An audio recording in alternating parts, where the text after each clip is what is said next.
Welcome, everyone, and thank you for joining us for this afternoon's webinar, Creating a Galaxy Far, Far Away, a conversation on building the Star Wars universe. My name is Charisse McGhee-Lazarou, and I'm the director of the Los Angeles program for Boston University. Today's webinar is sponsored by the Boston University Alumni Association and is offered to our over 346,000 alumni across the globe. Before we begin, I'd like to welcome the nearly 300 alumni joining us for this webinar today, including members of the BU community joining us from around the world, from places like Los Angeles, San Francisco, Miami, Toronto, London, and many, many other locations. We are so glad to have you all here with us today. To go over a few housekeeping notes before we begin. If you have any questions during the webinar, you can submit them through the discussion by typing them into the Q&A box down there at the bottom. To find the Q&A box, run your mouse over your screen and it'll reveal the toolbar at the very bottom, and then select Q&A. We will do our best to get to everyone's questions as we can. And now, it is my pleasure to introduce our panelist, Janet Lewin, who is the Senior Vice President of Lucasfilm Visual Effects and the General Manager of Industrial Light and Magic. Thank you for joining us, Janet. Thank you. Rick Heinrichs, who's a production designer who worked on Star Wars Episode VIII, The Last Jedi. And Steve Condiotti, who's the former Vice President and Chief Financial Officer for Lucasfilm. Thank you all so much for joining us this afternoon. I'd like to start off by asking each of you if you can give us a sense of what it is that you do and what your roles have been in the Star Wars universe. Let's start with Janet. Oh, well, thank you. So, such a pleasure to be here. My name is Janet Lewin, and I graduated from College of Communications in 1992, moved out to the Bay Area and started working at Industrial Light and Magic almost 28 years ago. I have had many roles throughout the organization, both at ILM and Lucasfilm, and now oversee visual effects for the Lucasfilm studio, as well as I run Industrial Light and Magic, which is the visual effects branch of Lucasfilm. And ILM has 5 studios around the globe, over 3,000 employees. So we work on all of the Lucasfilm shows, but also across all the other studios. We do feature animation, immersive entertainment, and everything in between. In terms of what I've done for Star Wars, I was the visual effects producer on Revenge of the Sith for ILM. And then when I moved over to Lucasfilm, I was the overall visual effects producer on all of the new Star Wars movies, starting with The Force Awakens. I got to work with Rick Heinrichs on The Last Jedi. I then also was a co-producer on the Mandalorian series before taking on my additional responsibilities at ILM. So that's a little bit about me. Thank you so very much. Steve, can you give us some insight? I am a BU grad from SMG, which I guess is now Questrom. Name change will always be a problem for me.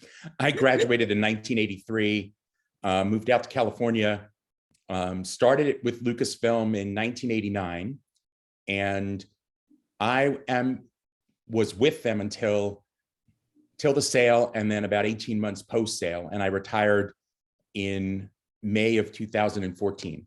But in my tenure at Lucasfilm, if it had anything to do with the business, I had some involvement in it. I ran finance and business affairs and HR and technology, real estate and facilities. If they didn't have any place else to put it, it came to me. So my interaction with the Star Wars universe is mainly from a overall production background, overall budgets, et cetera, and then the distribution and the licensing side of it, which also has its interesting turns because we were not a major studio. We distributed our pictures through Fox, and we had one of the largest licensing organizations for any properties out there. And I spent a lot of time working with licensing in, developing their contracts for the licensees, et cetera. And when I retired, I decided it would be a good thing to travel the world. So I've been spending my time getting out there. That's great. Thanks so much. And Rick, can you give us an idea of what you do and how you do it in the Star Wars context as well?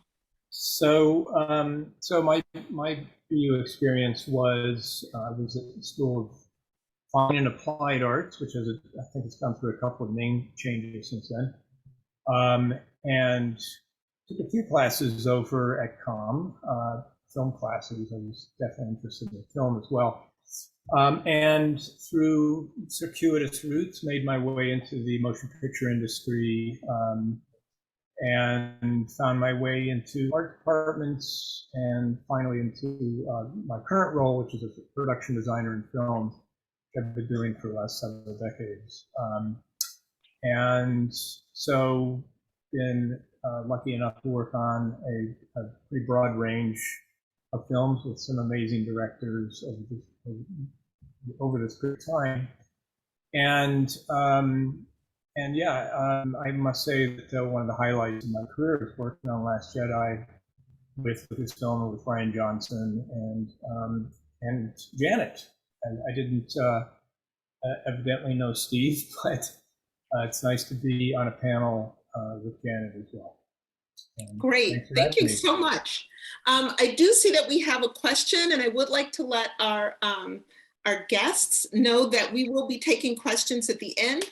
So I see your question, and we will get to it as we get closer to the end. Star Wars is so unique in its world building over a span of decades with a certain consistency in terms of look and feel, and it's not in our known world. So that can be even larger to achieve. And I would love to know how all of you, because all of you have been involved in different ways, have been able to keep that world consistent and alive over time.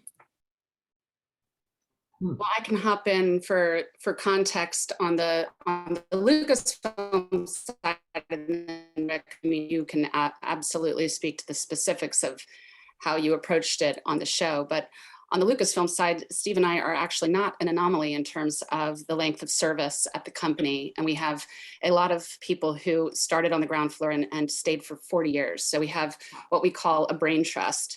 And that applies primarily to Star Wars. And I mean, we have people whose full-time job is Star Wars canon and sitting in all of the reviews across all of our shows and being a expert on what constitute a Star Wars design.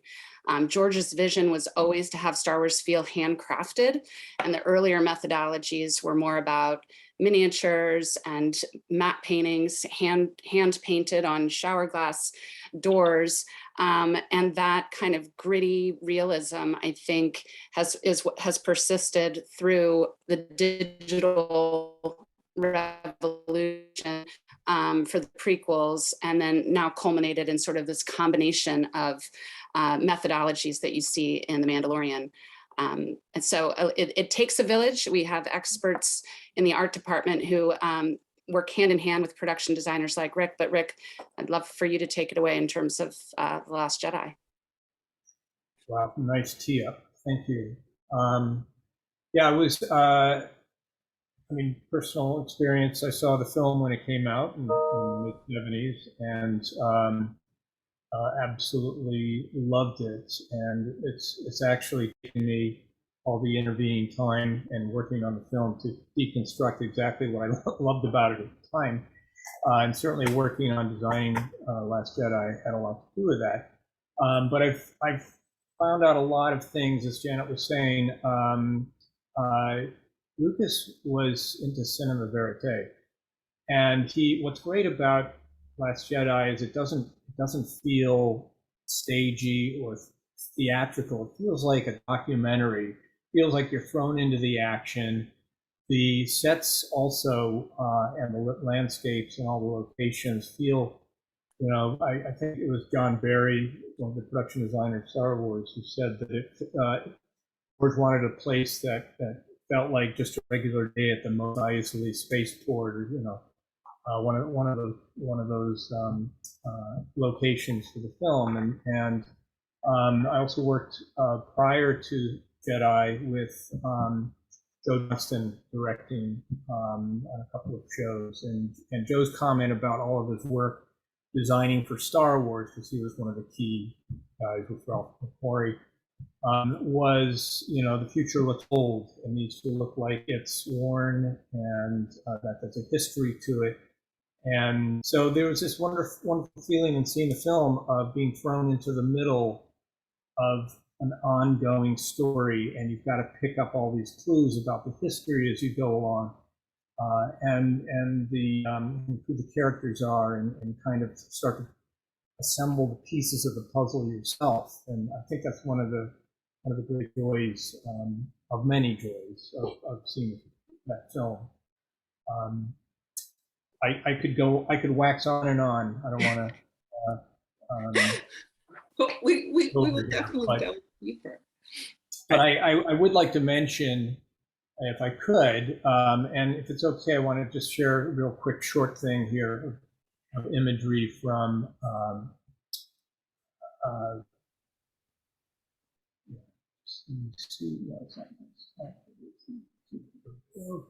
so let me, if I can, let me show you. I don't know if you can see this or not. But okay, so Ralph McQuarrie was one of George Lucas's key guys, and had this wonderful style of drawing himself. And backing up a little bit, George Lucas himself had this. He could draw himself. Probably, I didn't even know this because I couldn't find any drawings of his when I visited the archive at the ranch. But Ralph McQuarrie says if he wanted to draw this all himself and had all the time in the world, he probably could have done it himself. Certainly, he was directing the ideas behind everything, and so so Ralph himself had a very clean, beautiful, very imaginative style going forward, and up with a lot of the inspiration for it. And George had a stamp that he would stamp each one with to let him know if either it was excellent or if it was it was actually fabuloso was the stamp. I remember that. I've always wanted to have my own set of stamp for films with concept artists. But the ones that must have been a little depressing was, I forget what it said exactly, but it was kind of try again, essentially. Yeah. And I'm sure that he used that quite a bit. But Ralph had this wonderful style, and then they also attracted, you know, Joe Johnston, Colin, I forget his last name, Harry Lane, who was an amazing production designer himself, done 2000, was involved with 2001, and had this great. He ended up being an enormous influence on the kind of graphic layout of all of these flat planes within a set for electronics and machinery and all this kind of stuff. So when I was working on my Star Wars Jedi,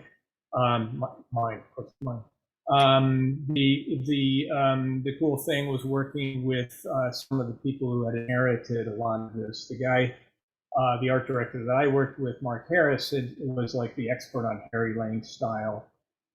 Kevin Jenkins knew Ralph McQuarrie from front to back, and was also a superb painter and designer himself. And then there was the whole group. These are guys who could make it look specifically in the world of Star Wars. And also at that time, the group that George assembled was John Barry, for instance, production design. There's also, in this picture up here, there's Norman Reynolds, who took over the franchise from John. There's Roger Christian, who's set decorator, Les Dilly, another production designer, as an art director on it. This group of guys were very important for the look as well, because whereas Ralph McQuarrie would create the broad strokes of this world, these are the people that made it look and feel inhabited, and truly made it come to life for George. And I have to hand it to George Lucas. He had an amazing sense of the talents of people and how they could be brought to work together. And you can tell he cared deeply about what all the things were that needed to go into the making of it. And they discovered, as they were actually making the film, that finishing the sets with former Rolls-Royce jet engine parts, and going to basically old machine parts junkyards and things like that, and pulling elements out and separating them, putting them back together. That was an important creation of what the so-called Star Wars look was. And in fact, in the cantina scene, all of the bartending equipment is actually jet engine parts. And this is an example of Perry Lane and sort of he would do. One of the big identifying elements of the Imperial, Star Trooper, Empire, and First Order, even in the films, is the graphic layout of the lighting within it, and the sense of these iconic pill lights is something that was created from the very beginning, and I'm sure that Harry had a lot to do with that as well. So it was George created a whole ecosystem of art designers and people who could solve problems. No one person necessarily could do everything, but it was an amazing amalgam of the right people working together on it. Great. That's fascinating, actually, to see all the old renderings and everything. And I just interject to say that what I think is also interesting is that spirit has persisted through to today, even though we're not kit bashing from actual physical jet engines and things like that. We do it in the computer now, mostly. We do kit bash. We've got a huge digital backlot, and we use it for inspiration, but also to harvest parts of design and replicate them for computer graphic assets. So like on Rogue One, as an example, we took we found an old model kit that George used from the original movies, and I think we bought it on eBay or something, and then we scanned all the little pieces, so we have that in our backlot, and we can actually use them as digital kit bashing. So it's just an example of like George's vision of this handcrafted look. We can still achieve that with modern day visual effects. Yeah, it's interesting that whole kit bashing thing started with the miniatures, right? Yeah. And then they, I think it was John Barry and those guys realized, oh, we got to find these parts so we can make our set more interesting themselves. And then went out to the, it was that was a period in which a lot of the World War II airplanes were being decommissioned and everything like that. So it was an enormous store of all these different elements that they could essentially disassemble and then reconfigure in a new and different way. And it was also partly because, they didn't make the first Star Wars for a lot of money.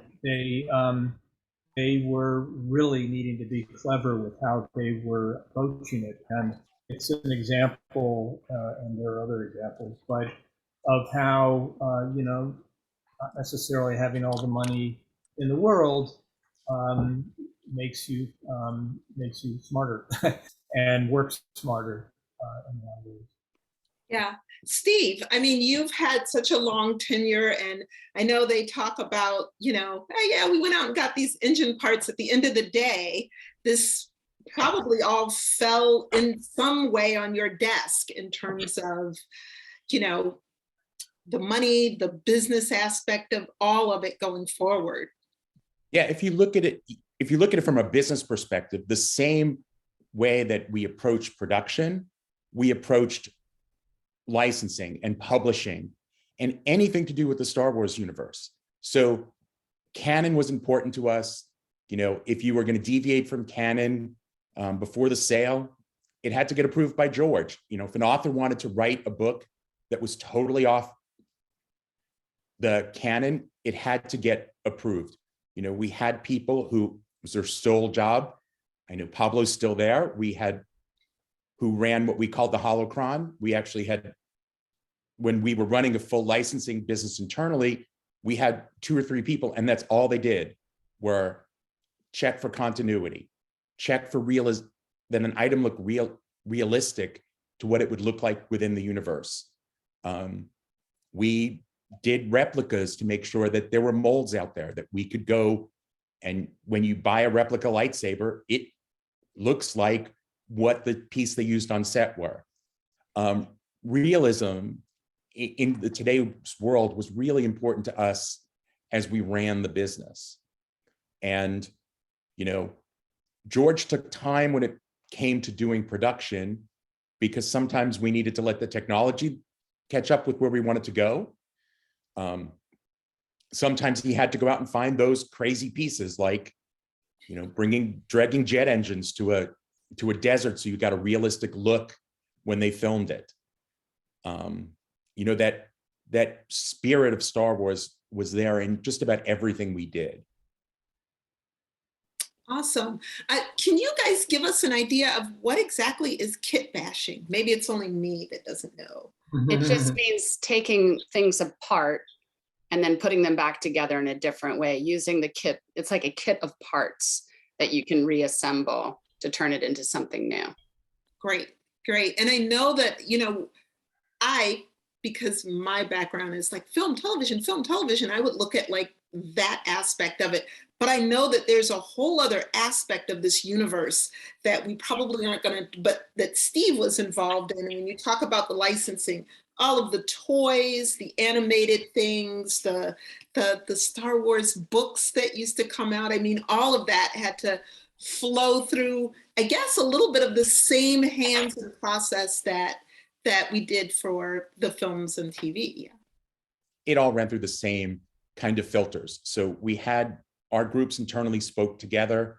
Production spoke with the people who were in charge of the holocron to make sure everything stayed in sync. It was very important to George that we, kept things in the Star Wars universe, that people didn't fall out. You picked up a book and like, oh, this doesn't make sense with everything I've seen. Mm-hmm. Definitely. And so I did want to talk, and you guys have touched on this a little bit, because at the outset, it may seem like you guys work in different spheres, but how do you guys collaborate around all of it? Because, when you look at the credits, they're deep and wide. And so I would love to know how all of you all sort of touched one another in terms of collaborating across time on this universe. Well, I think there's a difference from the perspective of the studio side and the per project collaboration. So on the studio side, that's what Steve's talking about. There are, experts who are mining the store and making sure that anything that we produce is in line with the canon and that it fits with the narrative and has that spirit of innovation and pushing the envelope that is in our DNA, thanks to George. On the project side, the collaboration is really led by the director. So talking about The Last Jedi as an example, Rian Johnson, I think, he had the expert help of a bunch of people on the studio side to ensure that everything was, legitimate within the context of the Star Wars universe. But then it's people like Rick and our visual effects supervisor and the DP and, you know, a whole host of heads of department who collaborate every single day to decide, you know, how are we going to approach this work? What's the smartest way to do it? What's the most efficient way to do it? You know, and that's the kind of where the magic is, right? Where you figure out how to leverage the talents that we have, you know, on these amazing projects. And so maybe Rick, you could talk a little bit about like, but how do we decide what's going to be a physical build versus a digital build, and how we blend them? Right.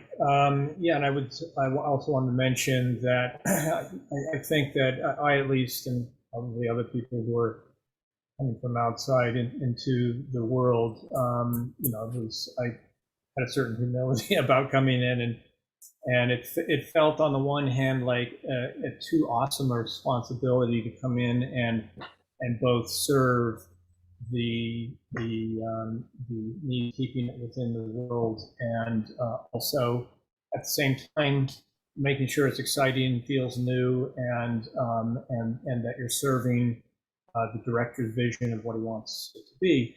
I had all kinds of doors open for me with Janet and David Chang and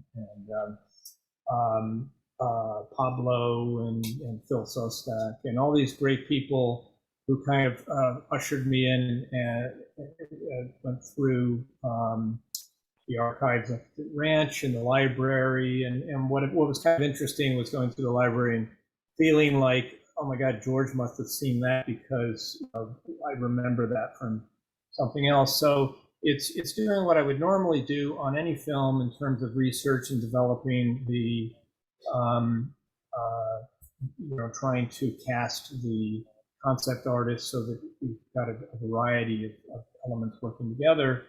And at the same time as working closely with Ryan and making sure that he is feeling like things are moving in a cohesive direction. So there was the continuity with what Ryan's story was, the continuity with the canon, and and it was an interesting thing. I mean, constantly, and I know that Kevin Jenkins, who I mentioned earlier, amazing artist and production designer himself now, he was very involved with JJ's, along with Rick Carter, on the Force Awakens. And I remember that it was hard, and there was a lot of work that they had to do to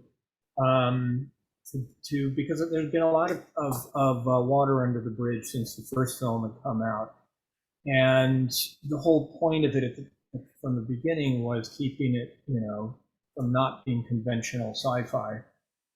That it really was, it was familiar, and yet it was not familiar at the same time. But so that you register a feeling from it based on your familiarity with the references that are within it.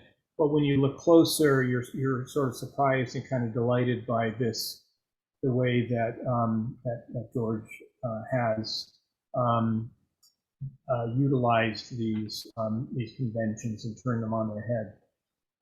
So we were partly trying to put ourselves into the position of the process that George and Ralph and John Barry and all those people had at the time, and tried to create from that vantage point, you know, steep ourselves in the juices, as it were, and then kind of and then boldly go and serve the story. So that was kind of our approach. And I had before we went to work in London, I had a staff of concept artists. We were working closely with a bunch of people up at ILM as well. And James Klein was another fabulous artist up there. Aaron Sims, and it was just and so it was through Janet that I was meeting a lot of these people, and she was organizing how exactly the two, the studio side, Lucasfilm, and the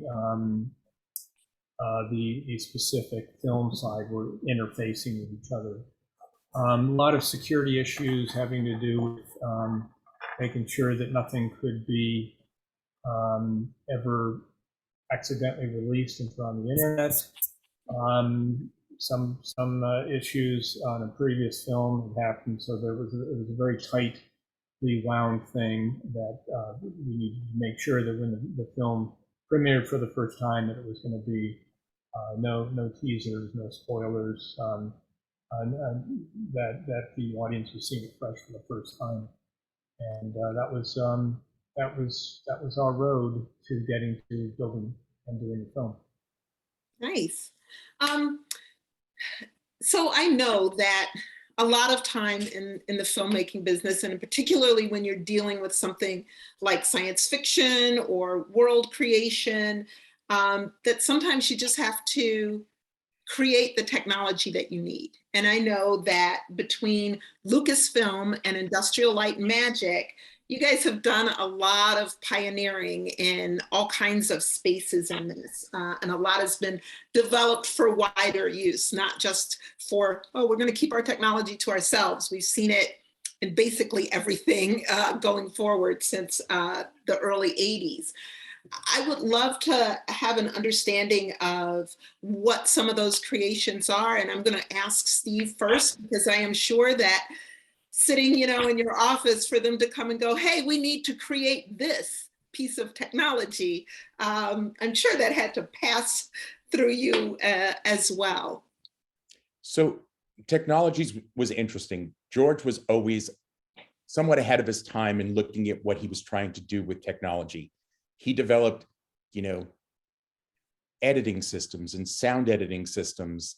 We pioneered, what is Pixar today. Pixar used to be part of Lucasfilm and broke off in 1985. He was always looking to push the envelope in technology with regard to film. The way we saw films in theaters, the THX program, that had been around since the early 80s, again, where he wanted to make sure that the audience saw a film the way the director wanted them to see it. Mm-hmm. And Janet can talk more about the technology advances at ILM, but ILM was always moving forward. They were always on the cutting edge. They never wanted to say no to a director who came in and said, I want to do da-da-da-da, or a director that said, I want to do this practically, and ILM said, let us show you what we can do doing it a different way. And that's really, I think, how we've seen the major advances in where visual effects have gone, is that, I always used to like to call ILM, grad school for visual effects artists. You worked somewhere before, you came to ILM, you picked up all that advanced knowledge, and then you took it and went somewhere else and helped the industry grow. Wired magazine, when we did episode 1, showed a lineage of using Lucasfilm as the center, and how many technology companies in the Valley and throughout the world started with their founders coming from having worked at ILM at some point in time in their history. Yeah, that's such a cool retrospective on the companies. And, I concur that, like I said before, innovation is in our DNA, and we never develop technology for technology's sake. It's always about solving a creative problem. So, and George gave us lots of, I guess we'll call them opportunities instead of problems, but he had such a vast creative ambition that we had to meet, right? We were his visual effects company. So on the prequels, for example, he's like, I want to do digital characters. And we said, no, George, we're not sure we're ready. He's like, figure it out. That's what I want. See you tomorrow, but Steve's right. I mean, that kind of vision that George had for pushing the envelope and creating the impossible kind of allowed ILM to be this, center of excellence for lots of different filmmakers. And then, thinking about our current innovation and the intersection with innovation in Star Wars, I wanted to bring up, real-time virtual production techniques, which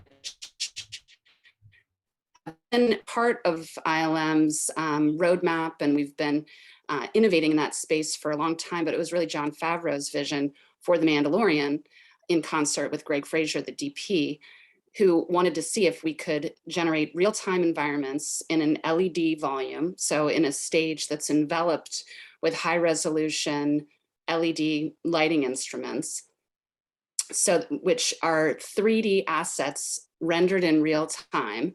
So you get camera perspective correct parallax, and you can shoot your actors immersed in this realistic environment and get in-camera visual effects. It was a extremely tall order. We had, a matter of months to prove it out before we actually had to commit to the methodology for production. So it was really an incredible undertaking, and I think has revolutionized the way many films are going to be made. We're still at the early stage. I think Mandalorian is an example of the type of show that really has embraced and pushed this technology. Many projects are sort of dipping their toes in the virtual production LED volume waters, but and ILM is continuing to innovate in that space. We have, I think, 5 permanent LED volume stages now around the world providing these services. So. It's a fascinating technology. I think I was telling Janet that I worked on films with painted vacuums not that long ago, but there's a certain theatrical quality to that worked for the films. But the ability to work within sets and have a sense of dimension and a sense of freedom with the camera position in it that you get with these LED volumes is kind of magical, and actually you really almost need to step into one of them personally to really understand just how extraordinary those volumes are. Awesome.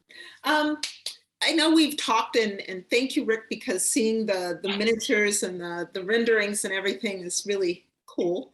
But I know we've talked about the fact that there are some times when you still use practical things, like I guess turbines and jet engines, and other times when you decide to go VFX. Can you guys give us an idea from every angle, the financial and business angle, from just the pure filmmaking sort of science angle, of how you decide, and some examples of the blending of practical and VFX, or whether you go, you know what, we're going all practical. I do understand that in The Last Jedi, right, where you were shooting was salt flats? Is it? Mm-hmm. Right, Yes. But then it's red underneath, and keeping with the whole, evil red vision. And so how is that decision made, from like all of the aspects of it, from from Rick's aspect and Janet and Steve's, to go either practical or VFX, or just say we're going to blend the two?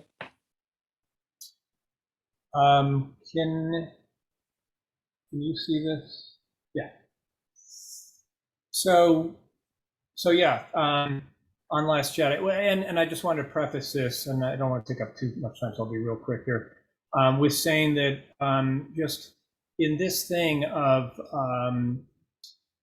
most directors, in my experience, seem to want to make sure that they've got light and actual objects in front of the camera, and that that was Ryan's approach. I think JJ, and I think to a degree that's what they kind of felt that they were honoring too in Force Awakens and in The Last Jedi, and so and in The Rise, the ninth one as well. That that there's an immediacy to it, there's a believability, and immersiveness to being in real situation with light on real objects. In front of you, the LED volume is an interesting thing because it does show you what the important things really that need to be within the real sphere, props and objects that are touched, objects nearby that really do need to have exactly the same lighting on them than the actors. It's a way of taking the footprint of a production, squeeze it down to the size of a stage, and yet be able to show that on film that your actors are really in an exotic location somewhere, or within something that is just impossible to build on your own as well. So I think that what I wanted to say about that is that we did Last Jedi before the volumes became a thing, but a lot of the same sort of rules apply to working in green screen stages and sets. But we came up with a sequence with the strong graphic red color on a canvas of white. We made models to talk about it with everybody in our meetings, and then we came down to actually building it. This was out at the paddock tank at Pinewood, in front of the large house, and we knew we needed to be outside, that it really wasn't going to be something that would work on the interior, both space-wise, and we were really after the sun and the look of the sun and feel of it as well. So, if you can imagine this vast, field that we had to actually create with we built the top surface of that, and then we gradually kind of destroyed it as the battle wears on.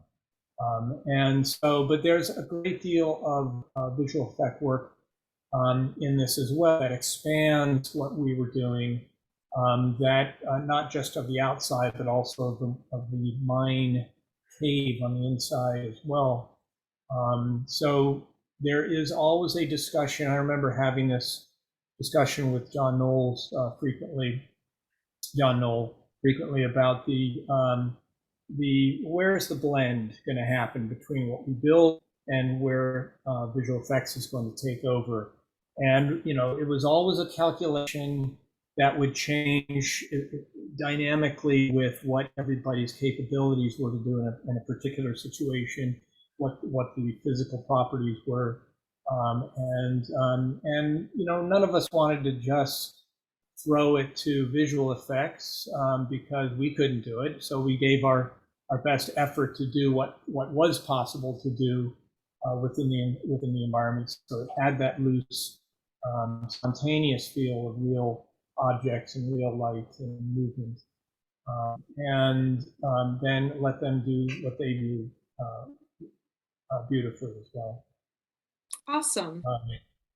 Yeah. I'll say, just to piggyback onto that, from my perspective, the decision about what methodology to use is really led by the director and the creative vision. So there are some things that, have to be physical because of interaction with actors, something that has to be there on set. And then there are other things that have to be computer graphics. They don't exist anywhere. The environments are too vast, or, we're doing a recreation of a young Luke Skywalker, as an example of where visual effects has to take over and step in. But it's normally a conversation about, the cost, the return on investment, amount of time you have, the number of shots that a certain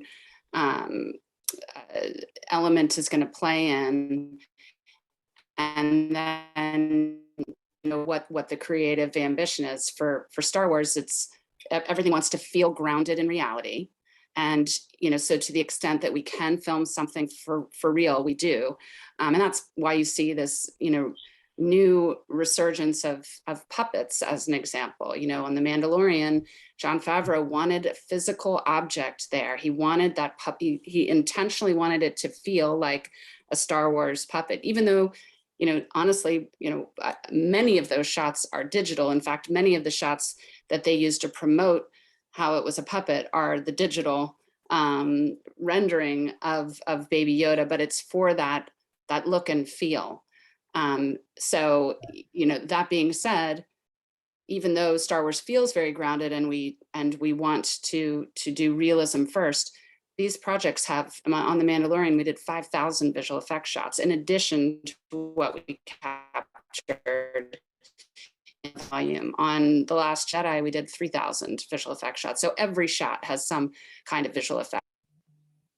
I'm kind of fascinated also by the fact that the LED volume paradigm requires, in many instances, for you to have your rendered environments all ready to go prior to actually shooting live action.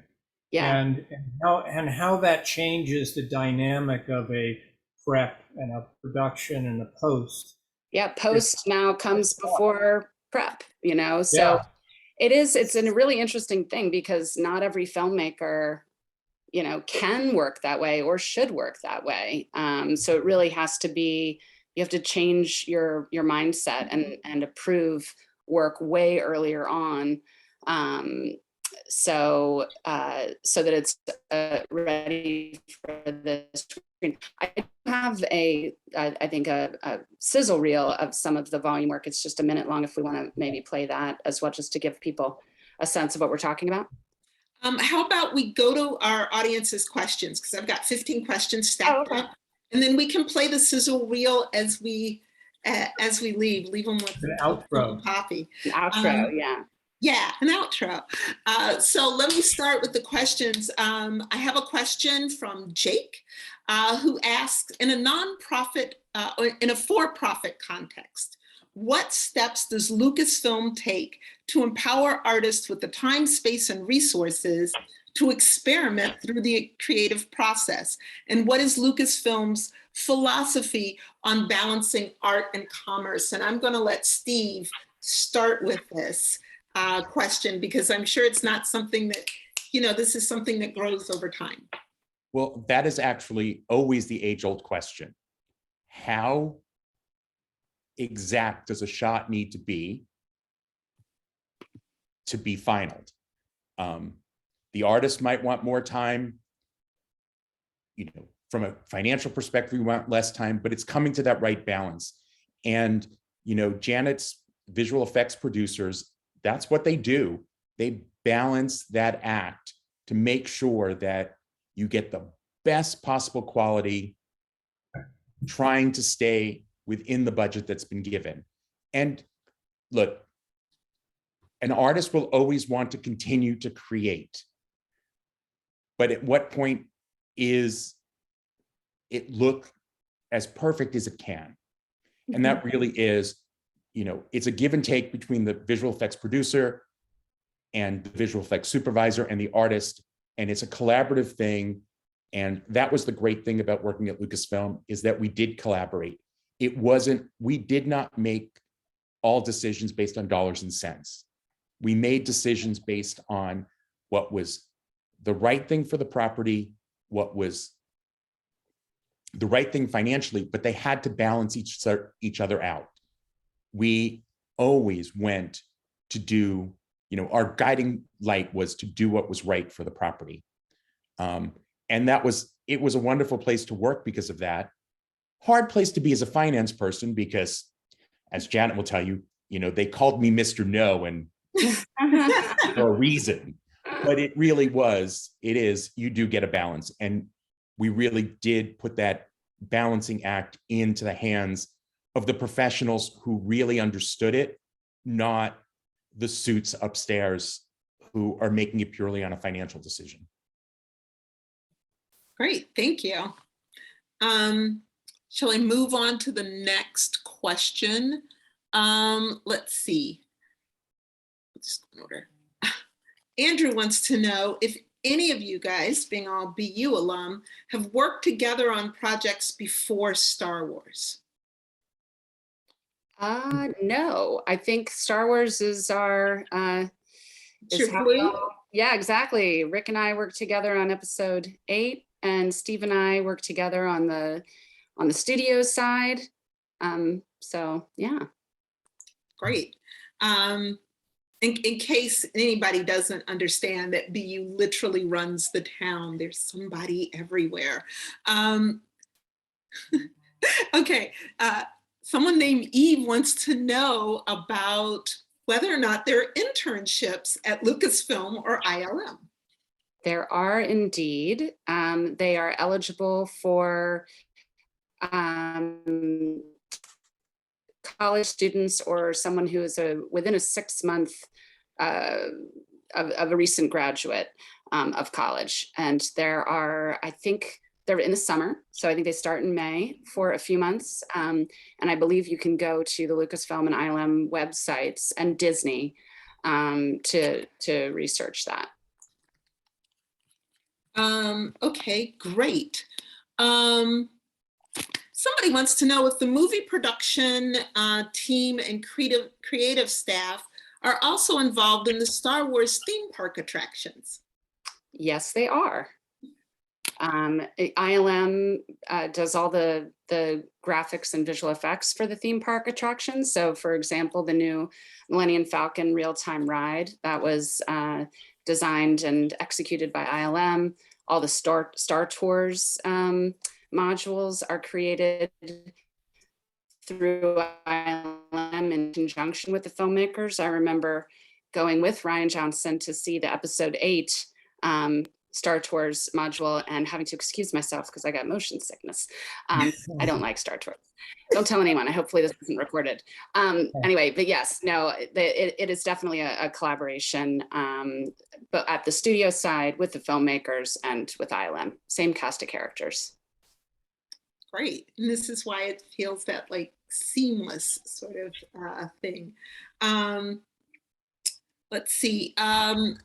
Someone wants to know from Janet. It seems like you've been able to have your hands in a number of different aspects of Lucasfilm and ILM. Is that just the nature of the company that allows for or encourages that? Was that your goal, or are you just like, great?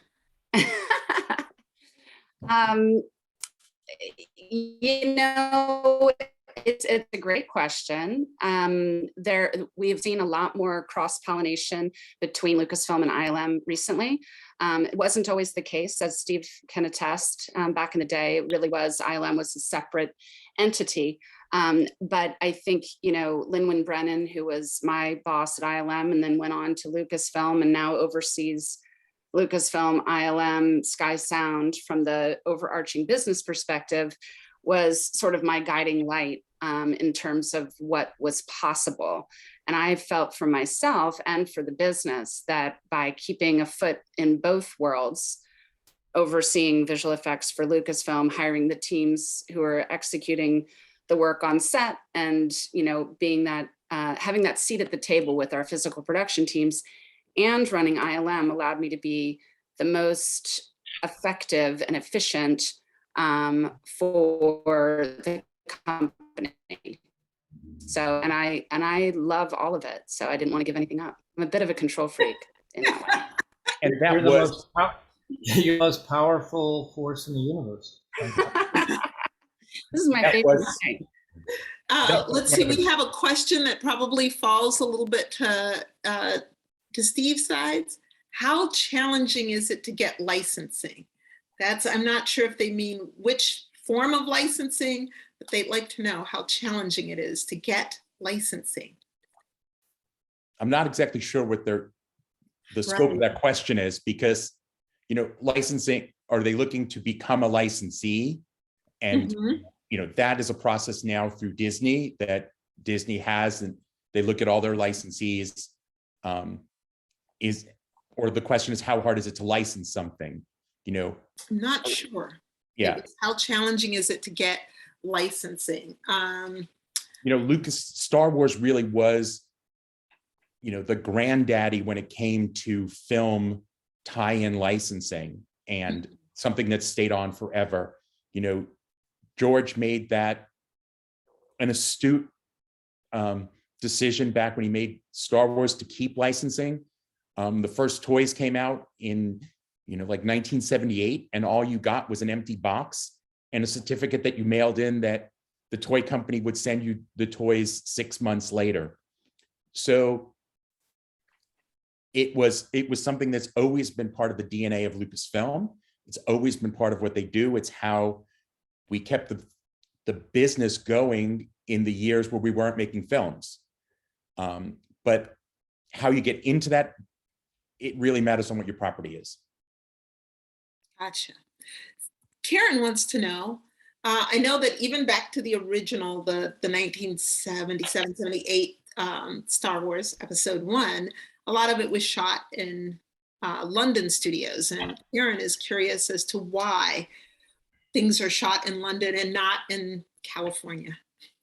Well, that's about tax incentives. So the landscape of filmmaking has changed since the original Star Wars movies were made. And Lucasfilm is no exception to all of the studios wanting to maximize the dollar. And there we have actually a base of operations in London now at Pinewood Studios. That's where we film all of our movies, as well as some of our episodic shows. But we also have a base in LA, and we're one of the, it's fairly unique, although there's more work now happening in LA, which is exciting, as well as Vancouver and Sydney. There's a certain number, Atlanta, of other outposts, but we have 3 of our stagecraft volumes, as an example, in Los Angeles. And that's where Jon Favreau, is part of why Jon Favreau wanted to develop this technique, was so we could have the scope and scale of going to these distant locations, but do it in our own backyard. So hopefully there will be more projects to follow suit. But yeah, unfortunately, it comes down to the dollars. There you go. So this next question is from Will, and it's actually something that I noted back in the very beginning. And it was very important to my father that Billy D. Williams was a major character in the Star Wars, the original trilogy. And so Will would like to ask, would you agree that one of the strengths of Star Wars as a franchise is its ability to fully embrace diversity in all aspects of production and content? I mean, that is a huge initiative for us, absolutely. And I think we're very proud of the fact that, Star Wars really put female heroes, especially in the more science fiction genre, front and center, and with Princess Leia. And since the reboot, obviously we've really moved the needle on every project to create more opportunities to represent our diverse audiences. I think there's still more to do, but it's definitely something that we look at both on screen and off the screen. We're really champions of finding diverse talent in all aspects of what we do. Great, thank you. Wow. Okay, this is an interesting question from someone named Michelle. Do you have bankers to manage your film financing and investments, or do you have an in-house investment office? Well, George always believed that he needed to make the movies from money that he generated. So we did not film finance. The original 6 films were not film financed. And then now with Disney has their own financing mechanism, which I can't speak to. But we, as a company before that, we always financed it out of, our own cash flow. That was really important to George. He never wanted to be beholden to a banker who said to him, well, you're going over budget, you need to cut something. So we didn't actually operate as, you know, what other production companies might do. We operated as a company that had to live and die on the cash that we generated to be able to make films and to fund, you know, future growth. Yeah, I love the fact also that when he was starting Star Wars, he used his earnings, I think, from American Graffiti, I think, to get the development going on Star Wars and to hire artists to come in, and so that he was actually, you know, he was using his own money to see his next project. So that was pretty cool. All right, and we have time for one more question. There's some questions here that I will act as an intermediary for. There are a lot of questions, I think, that are from students that I will reach out on their behalf. Alex would like to know, will there be movies or shows that explore the history of Star Wars and explore characters from before The Phantom Menace, such as Darth Plagueis? Darth Plagueis. Plagueis, thank you. And the answer is, we can't tell you. Thank you. One might suspect that. So you'll just have to stay tuned in and watch readdeadline.com. I'll let you know first. Everything's in play, I'm sure. Yeah, I'm sure there's such a